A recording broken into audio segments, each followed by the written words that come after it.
ওলালো তুমি কৰবালৈ যোৱা নেকি মই খুৰীদেউহঁতৰ সকামলৈ যাওঁ পিছে মানসী আজিকালি কিনো হৈছে জানো তাই দেখোন বৰকৈ ভালকৈ মাতবোল কৰিবলৈ মন নকৰা হৈছে তাইক মই সকামলৈ যাবলৈ লগ ধৰিছিলোঁ তাই কাষাৰে নাযাওঁ বুলি ক'লে এনেকুৱা সকামে নিকামে অকণমান যাব লাগে তুমি তাইক বুজাবাচোন বৌ তোমালোকে এইবোৰত মোক নোসোমাবা দেই মই অফিচৰ কামতে মাথা মাৰিম নে ঘৰৰ এইবোৰত তোমালোকে যি কৰা তোমালোকৰ নিজৰ ইচ্ছাৰ কথা হা মই আহিছোঁ মোৰ দেৰি হ'ব নহ'লে বাৰু হ'ব দিয়া যোৱা তুমি নহ'লে তোমাৰ দেৰি হৈ যাব যোৱা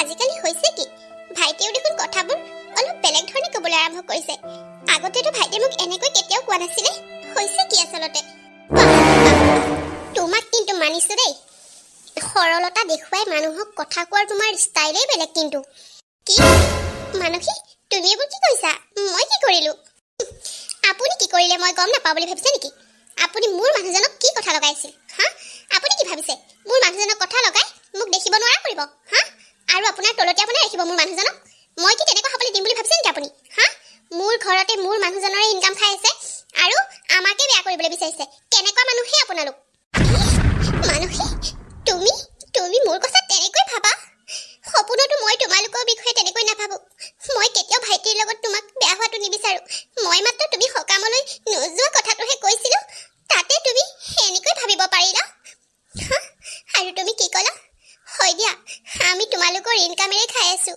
ভাইটিৰ টকাৰে বনোৱা ঘৰত আছোঁ হয় দিয়া তুমি ঠিকেই কৈছা হ'ব ইম'চনেলি ড্ৰামা কৰি দেখুৱাব নালাগে মই ভালদৰে জানো কোন মানুহৰ স্বভাৱ চৰিত্ৰ কি গম পালে আপোনালোকে আমাৰ দুটা সুখত থকাটো কেতিয়াও নিবিচাৰে মই সেয়া ভালদৰে জানো কাৰণ মই বিয়া হৈ অহাৰ পাছৰ পৰা আপোনালোকে দীপৰ সকলো টকা চুবলৈ পোৱা নাই যে সেইটো কাৰণে আপোনালোকে মোক লৈ জ্বলিছে মই ভালদৰে জানো নাই মানসী তুমি তেনেকুৱা বদনাম মোক নিদিবা মই তেনেকুৱা মানুহ নহয় তোমাৰ দাদাও তেনেকুৱা মানুহ নহয় তুমি কিয় এইবোৰ কথা ভাবিছা কোৱাচোন ইমান ধুনীয়াকৈ মিলিজুলি চলি থকা ঘৰখন কিয় তুমি ধ্বংস কৰিব বিচাৰিছা আমি তোমালোকৰ টকা পইচাৰে কেতিয়াও আশা কৰা নাই টকা পইচাৰে আশা কৰা হ'লে দীপক ইমান ভালকৈ পঢ়াই শুনাই দাদাৰে কেতিয়াও ডাঙৰ মানুহ কৰি তুলিলেহেঁতেন দীপে খাবলৈ নাপালে দাদাৰে নিজে নাখায় দীপক খুৱাইছিল নিজে এটা ভাল স্পৰ্টিং নিপিন্ধিলে দীপক পিন্ধাইছিল নিজে এটা ভাল চাৰ্ট পিন্ধিবলৈ নাপালে কিন্তু সেয়া দীপক পিন্ধাইছিল তেনেকৈয়ে তাক ডাঙৰ কৰিছিল আৰু এতিয়া পঢ়ুৱা শুনোৱাই তাক চাকৰি দিয়ালে তেনেকুৱা মানুহক তুমি এনেকৈ ক'ব পাৰা আপোনালোকৰ লেচুটোতো সেই কণতেই আপোনালোকে সেই কথাটোকে আমাক শুনাই ব্লেকমেইল কৰি থকা নাই জানো মই ইমান আঁকৰি নহয় বুজিছেনে বৌ আপুনি মোক ইমান সৰল হৈ দেখুৱাই একো লাভ নাই মই কাৰ কি মতলব সেয়া ভালদৰে জানো আৰু অতি সোনকালে মই এইখন ঘৰত এটা ব্যৱস্থা লৈ আহিছোঁ চাই ল'ব আপোনালোকে ভগৱান তুমি এইবোৰ কি ভাবিছা আমাক লৈ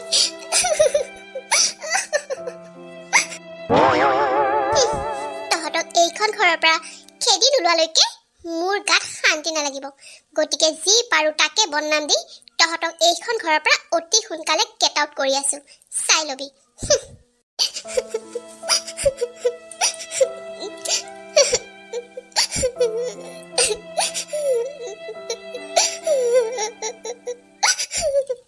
হেৰা শুনিছা নাই কি হ'ল মুখে মতা নাই যে ইমানকৈ মাতি থকা পাছতো আপুনি আহিলে আহক বহক তোমাৰ হ'ল কি এনেকৈ কান্দি আছে যে কি হ'ল তোমাৰ নাই একো হোৱা নাই আপুনি হাত ভৰিব ধুই অহা কৈছিল যে মই আপোনাৰ সৈতে চাহ কৰি আনোগৈ নোপায় একো নোহোৱাকৈনো মানুহে কান্দেনে বাৰু যোৱা বাৰু মোলৈ চাহ একাপ বনোৱাই পেলাই ভাতকেইটা সোনকাল কৰা বৰ ভাগৰ লাগি আহিছে সোনকালে খাই বৈ শুই থাকোঁ আৰু ই ভাইটি আহি পালেহিনে বাৰু নাই মই নাজানো যাওক আপুনি মুখ হাতকেইটা ধুই লওক মই চাহ বনাওঁগৈ সোনকালে ভাতকেইটাটো লাগোগৈ গাড়ী মাত শুনিছোঁ এওঁ নিশ্চয় আহিছে এক্টিং আৰম্ভ কৰিয়েই দিওঁ আৰু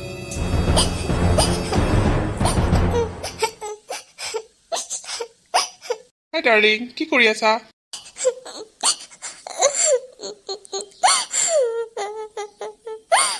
ৰে কি হ'ল তোমাৰ কান্দি আছা যে এনেকৈ সৰু ছোৱালীৰ দৰে কান্দি নাথাকি কি কৰিম কান্দিবলগীয়া পৰিস্থিতি হ'লেতো কান্দিবই লাগিব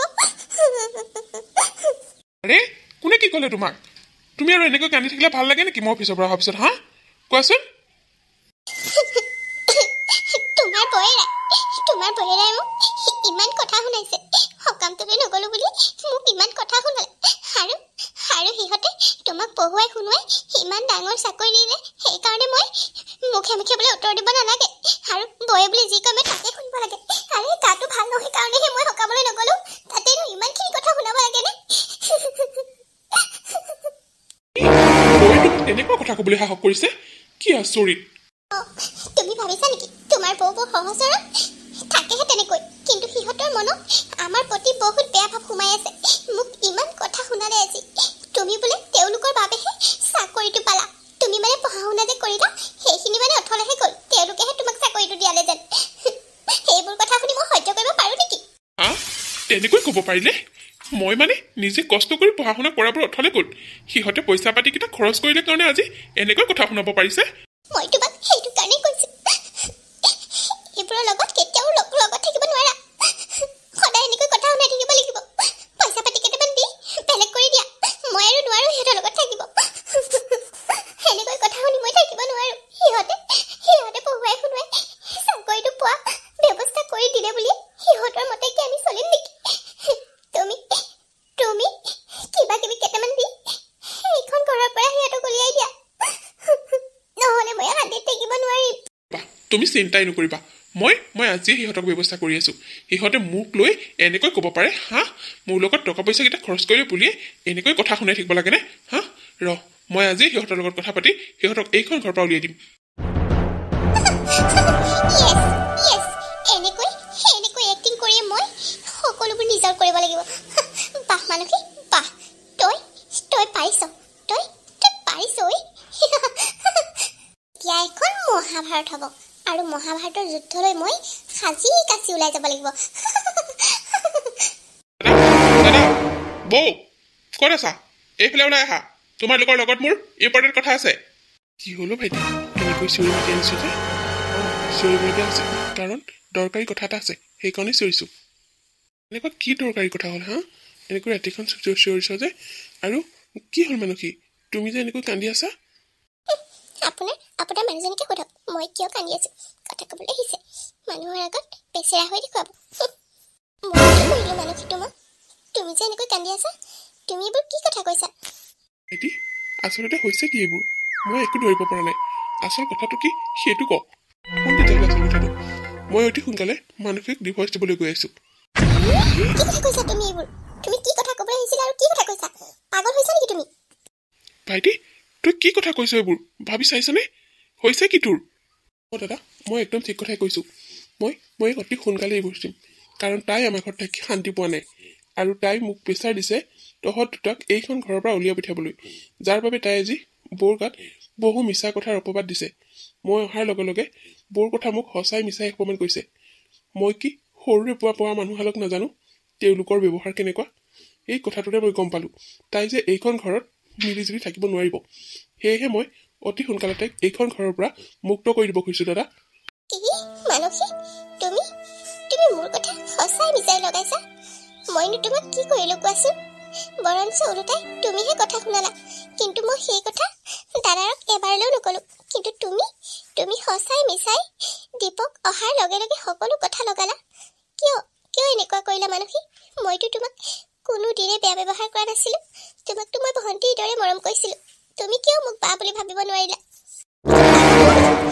কি ক'ম বুলি ওলাই আহিছা মোৰ ওচৰত আৰু এতিয়া এইবোৰ কি বকি আছা পগলা হ'লা নেকি তুমি বুজিছা পাগল হৈছা তুমি কি ভাবিছা তুমি সঁচাই মিছাই কথা সোপা লগাবা আৰু মই খং কৰি মই মোৰ দাদা বৌক এইখন ঘৰৰ পৰা উলিয়াই দিম যিহাল মানুহে মোক সৰুৰ পৰা নিজৰ ল'ৰা ছোৱালীৰ দৰে তুলি তালি এইটো অৱস্থা পোৱালেহি সেইহাল মানুহক মই হাড়ে হিমজুৱে চিনি পাওঁ তেওঁলোকে কাক কি ব্যৱহাৰ কৰে কাক কি কথা কয় মই সকলো জানো গতিকে তুমি কোৱা প্ৰতিটো কথা যে মিছা সেই কথা মই কেতিয়াবাই গম পালোঁ কিন্তু তোমাক মই সেই কথা গম নোপোৱাৰ ভাও ধৰি আছিলোঁ বুজিলা তুমি কি ভাবিছা তোমাৰ এই মিছলীয়া কথা শুনি মই মোৰ দাদাবৌক ঘৰৰ পৰা উলিয়াই দিম কেতিয়াও নহয় দৰকাৰ হ'লে মই তোমাক এইখন ঘৰৰ পৰা উলিয়াই দিম কিন্তু মই মোৰ মা দেউতাৰ সমান এই দাদাবৌহালক কেতিয়াও ঘৰৰ পৰা উলিয়াই নিদিওঁ কেতিয়াও মই দাদাবৌক এৰি থাকিব নোৱাৰোঁ গম পালোঁ তোমাৰ মানে পত্নীতকৈ এতিয়া তোমাৰ ককাইৰে নবৌৰেহে এতিয়া মানে একেবাৰে আপোন হ'ল এনেকুৱাই যদি আছিলে বিয়াই পাতিব নালাগিছে কি দৰকাৰ আছিল বিয়া পাতিবলৈ মই বিচাৰিছিলোঁ এজনী সংস্কাৰী ছোৱালী যিয়ে আমাৰ ঘৰখনত ধুনীয়াকৈ মিলিজুলি থাকিব পাৰে, বৌৰ লগত ধুনীয়াকৈ থাকিব পাৰে। কিন্তু তুমি সঁচাই মিছাই অকণমান কথা লগাই এইখন ঘৰ দুফাল কৰিব বিচাৰিছিলা। গতিকে মই তোমাক অতি সোনকালে ডিভোৰ্চ দিম কৈ দিলোঁ। তুমি তোমাৰ নিজৰ কথা এতিয়া যি কৰা।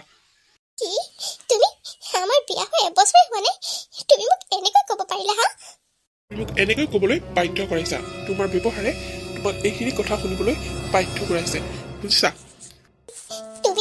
তুমি কি মোক সঁচাই ডিভোৰ্চ দিবা? আমাৰ বিয়া হোৱা এবছৰে হোৱা নাই, মোক তুমি ডিভোৰ্চ দিয়াৰ কথা ভাবিলা? তুমি মানে মোক অকণোৱে ভাল নোপোৱা ন? অঁ, মই সঁচাই কৈছোঁ। তুমি কৈছিলা নহয় যে তুমি এইখন ঘৰত মোৰ দাদাবোৰৰ লগত থাকি অশান্তি পাইছা বুলি। গতিকে তোমাক মই মুক্ত কৰি দিম। তুমি আৰু এতিয়াৰ পৰা অশান্তিত থাকিব নালাগে, বুজিলা? তুমি কি ভাবিছা তোমাৰ এই মিছা কথাবোৰ মই ধৰা পেলাব নোৱাৰিম? মই এইমাত্ৰ ৰুমৰ পৰা অহাৰ পিছতে তুমি যিখিনি কথা বুৰবুৰাই আছিলা সেইখিনি মই শুনি আহিছোঁ লগতে, গম পোৱানে? তুমি যে মোৰ দাদাবোৰক এইখন ঘৰৰ পৰা খেদি উলিয়াবৰ কাৰণে মিছা কথা কৈ অভিনয় কৰিছা, সেই সকলোবিলাক মই দেখি আহিছোঁ, বুজিলা? তুমি ভাবিছা নেকি মই কি একো নজনাকৈ তোমাক এইবোৰ কৰি আছোঁ? ইমান নিজ কেনেকৈ হ'ব পাৰা?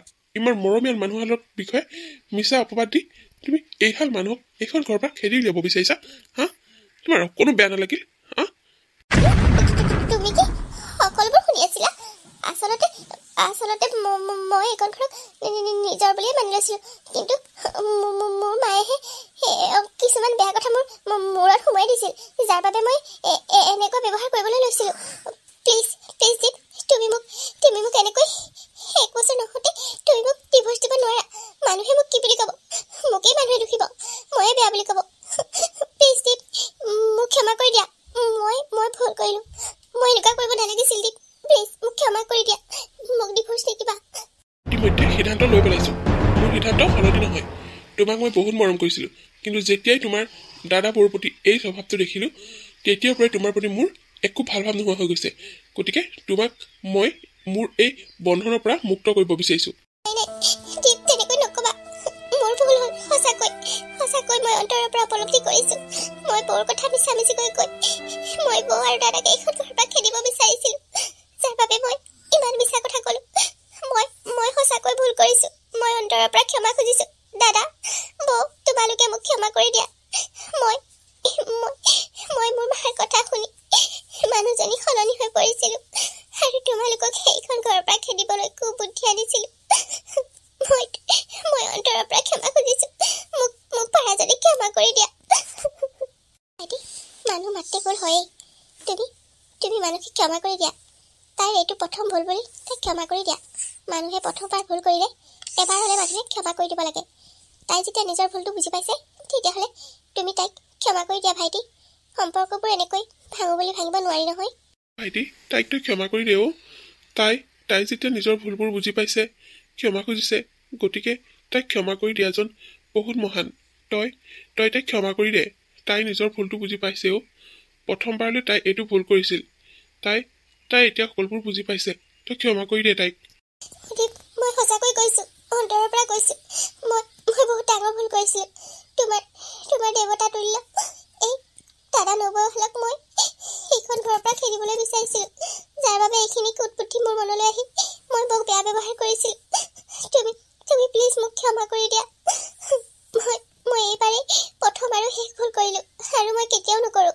মই বৌৰ লগত মিলিজুলি থাকিম। মই কেতিয়াও এইখন ঘৰ দুফাল কৰিব নিবিচাৰোঁ। দীপ, প্লিজ তুমি মোক ক্ষমা কৰি দিয়া। তুমি যদি সঁচাই কৈছা যে তোমাৰ এয়া প্ৰথম আৰু শেষ ভুল, আৰু ভৱিষ্যতে যদি তুমি কেতিয়াও নকৰা, তেতিয়াহ'লে মই তোমাক এইবাৰলৈ ক্ষমা কৰি দিছোঁ। কিন্তু চাবা, দ্বিতীয়বাৰ মই কোনো কথাই নুশুনো, কাৰণ মই মোৰ দাদাবোক ভালদৰে জানো। তেওঁলোকে কেতিয়াও কাকো বেয়া ব্যৱহাৰ কৰিব নোৱাৰে, আৰু কাকো আজিলৈকে টানকৈ এষাৰ কথাও কৈ পোৱা নাই, জানানে? সেইহাল মানুহৰ কথা সঁচাই মিছাই এসোপামান লগালে মই যে অতি সোনকালে গম পাই যাওঁ। গতিকে তোমাক এইবাৰেই মই শেষবাৰৰ বাবে ক'লোঁ, ইয়াৰ পাছত যাতে কোনো ধৰণৰ এনেকুৱা ভুল নহয়।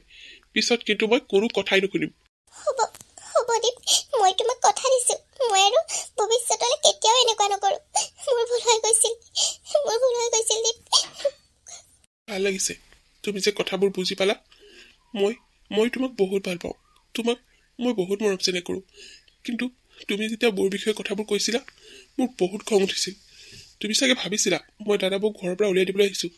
কিন্তু জানা, এইহাল ইহঁত মানুহক মই বহুত সৰুৰ পৰা পাইছোঁ অ'।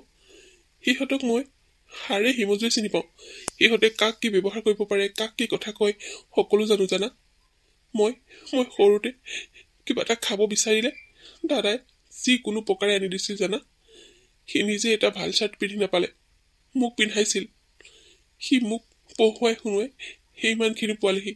ইয়াৰ পাছত মই যদি মোৰ পত্নীৰ কথা শুনি মোৰ এই দেৱতা তুল্য মানুহহালক ঘৰৰ পৰা উলিয়াই দিওঁ, মোৰ বাৰু কম পাপ লাগিবনে? হা, গতিকে সাৱধান। নেক্সট টাইম এনেকুৱা ভুল যাতে আৰু কেতিয়াও নকৰা। মই তোমাক কথা দিছোঁ, মোৰ এয়া শেষ ভুল। তোমাক আৰু কেতিয়াও এই চান্স নিদিওঁ মোক এইখন ঘৰৰ পৰা উলিয়াই দিয়াৰ। তুমি চিন্তাই নকৰিবা, আমি সকলোৱে মিলি এইখন ঘৰ এতিয়াৰ পৰা সদায় সুখত থাকিম। কেতিয়াও কাৰো কথা শুনি এইখন ঘৰ ভাঙিবলৈ চেষ্টা নকৰোঁ অ'। বাহ, এতিয়াহে মনটো ভাল লাগিছে অ'। ভাইটি তই যেনেকৈ চিঞৰিছিলি মোৰ যে একেবাৰে ভয়ে লাগি গৈছিল। হ'ব দিয়ক, এতিয়া গম পালে নহয় কাৰণটো। এতিয়া অন্ততঃ ৰাতিটো শান্তিৰে শুব পাৰিম, আৰু এতিয়াৰ পৰা সকলোৱে মিলি আমি সুখেৰে থাকিম। নে কি কোৱা মানসী? এতিয়াৰ পৰা আমি সদায় মিলিজুলি থাকিম, সকলোৱে মিলি সুখেৰে থাকিম। দেখিলেনে বন্ধু বান্ধৱীসকল, ভাঙি থানমান হ'বলৈ খোজা ঘৰখন কেনেকৈ আকৌ জোৰা লাগিলে। অৱশেষত মানসীয়ে সকলোবোৰ বুজি পালে আৰু ক্ষমা খুজিলে। তাই যাতে আৰু জীৱনত কেতিয়াও এনেকুৱা ভুল নকৰে তাকে লৈ শপত খালে। আৰু ইমানতে আজিৰ কাহিনীটো সমাপ্ত হ'ল। আপোনালোকে বাৰু আজি কাহিনীটো চাই কেনেকুৱা পালে? যদিহে ভাল পালে লাইক কৰিব, কমেণ্ট কৰিব, শ্বেয়াৰ কৰিব। আৰু আপোনালোকে যদি মোৰ চেনেলটো এতিয়া ছাবস্ক্ৰাইব কৰা নাই তেতিয়াহ'লে প্লিজ চেনেলটো ছাবস্ক্ৰাইব কৰি কাষত থকা বেল আইকনটো প্ৰেছ কৰি দিব। পুনৰ এটি নতুন ধুনীয়া কাহিনীৰ সৈতে আপোনালোকক আকৌ লগ পাম। ধন্যবাদ।